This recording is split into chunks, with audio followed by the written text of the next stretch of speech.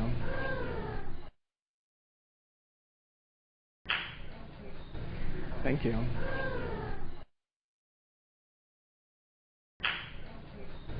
Thank you.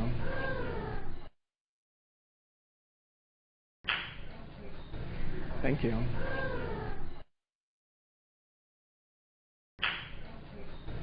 Thank you.